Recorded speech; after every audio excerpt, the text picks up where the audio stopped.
नंदा देवी राजजात यात्रा एशिया की सबसे लंबी पैदल यात्रा। तो आज हम बात करेंगे भारत के एक ऐसे राज्य जिसे देवों की भूमि उत्तराखंड कहा जाता है। तो आज हम जानेंगे ऐसे ही कुछ फैक्ट उत्तराखंड से रिलेटेड। चलिए शुरू करते हैं। मेरा नाम अमित विश्नोई। नंदा देवी राजजात यात्रा 12 साल में एक बार होने वाली ऐसी यात्रा जो एशिया की सबसे लंबी पैदल यात्रा है। दोस्तों, नंदा देवी को माता पार्वती का स्वरूप माना जाता है और पहाड़ों की बेटी नंदा यानी नंदा देवी की राजजात यात्रा जो सदियों से चली आ रही है, ये परंपरा आज हर 12 वर्ष बाद दोहराई जाती है।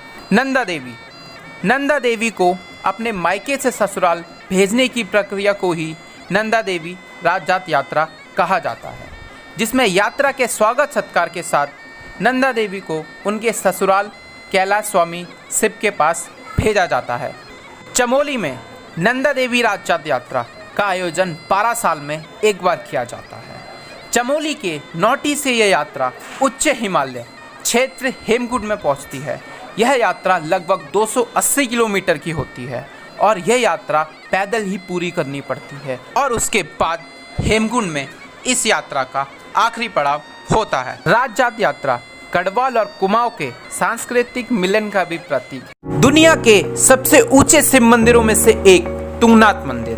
तुंगनाथ मंदिर उत्तराखंड के रुद्रप्रयाग जिले में चोपता से 3 किलोमीटर की दूरी पर स्थित है और यह मंदिर 3460 मीटर की ऊंचाई पर बना हुआ है और यहाँ भगवान शिव की तीसरी तृतीय केदार तुंगनाथ के रूप में पूजा होती है। जैसा कि आप जानते हैं कि पंच केदार भी उत्तराखंड में ही स्थित है, जिसमें पंच केदार में प्रथम केदार भगवान केदारनाथ है, दूसरा द्वितीय केदार, तीसरा तृतीय केदार तुंगनाथ, चौथा केदार रुद्रनाथ और पांचवा पंचम केदार कालेश्वर है। ऐसा माना जाता है इस मंदिर का निर्माण पांडवों द्वारा भगवान शिव को प्रसन्न करने के लिए किया गया था। 12 से 14,000 फुट की ऊंचाई पर बसा ये क्षेत्र गढ़वाल हिमालय के सबसे सुंदर स्थानों में से एक है। जनवरी फरवरी के महीने में बर्फ की चादर ओढ़े इस स्थान की सुंदरता जुलाई अगस्त के महीने में देखते ही बनती है। इसलिए टूरिस्ट इसकी तुलना स्विट्जरलैंड से करने भी लगते हैं। भारत का सबसे ऊंचा डैम टिहरी डैम भारत के उत्तराखंड राज्य में मौजूद ये भारत के सबसे ऊंचे डैमों में से एक है। ये भारत का सबसे ऊंचा डैम है, पर इसके सबसे ऊंचा होने का कारण इसके टिहरी जिले में हिमालय की 2 प्रमुख नदियां भागीरथी और भिलंगना के संगम पर बनना और इस डैम की 260 मीटर की ऊंचाई और 575 मीटर की लंबाई का होना। इस डैम के बनने से पानी का सरफेस एरिया लगभग 52 स्क्वायर किलोमीटर।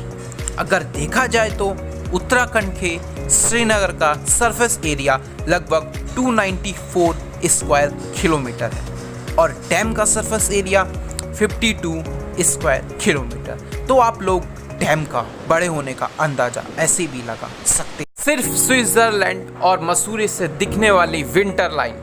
जी हाँ, मैं आज बात करूंगा मसूरी से दिखने वाली एक विंटर लाइन की जो सिर्फ स्विट्जरलैंड और मसूरी से ही देखी जा सकती है। जैसे कि आप जानते हैं, मसूरी भी उत्तराखंड राज्य में ही स्थित है।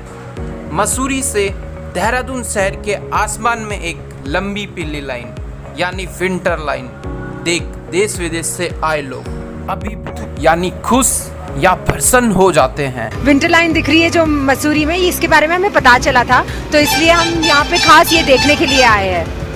एंड ये देख के it's so beautiful that everybody should come once and see it. Mussoorie में सुना जाता है ये विंटर लाइन बहुत अच्छी है, वो देखने हम लोग स्पेशली आए हुए हैं यहाँ पे और मेरे हिसाब से कहीं पे दिखती नहीं है, सिर्फ मसूरी में दिखती है, तो ये देखने आए हुए हैं। ऑफ सीजन और खासकर अक्टूबर के लास्ट वीक नवंबर तक अधिकतर लोग विंटर लाइन का दीदार करने मसूरी की ओर रुख करते हैं। दुनिया में विंटर लाइन का नज़ारा सिर्फ 2 जगह से ही देखा जा सकता है, एक स्विट्जरलैंड और दूसरा मसूरी से। स्विट्जरलैंड और मसूरी की ये विंटर लाइन दुनिया में मशहूर है। अगर आपको उत्तराखंड से रिलेटेड ये फैक्ट पसंद आए तो लाइक कीजिए, और अगर आप ऐसे और फैक्ट उत्तराखंड से रिलेटेड जानना चाहते हैं तो मेरे चैनल को सब्सक्राइब करिए और कमेंट्स में मुझे ज़रूर बताइए कि आपको और ऐसे फैक्ट जानने हैं या नहीं। Thank you.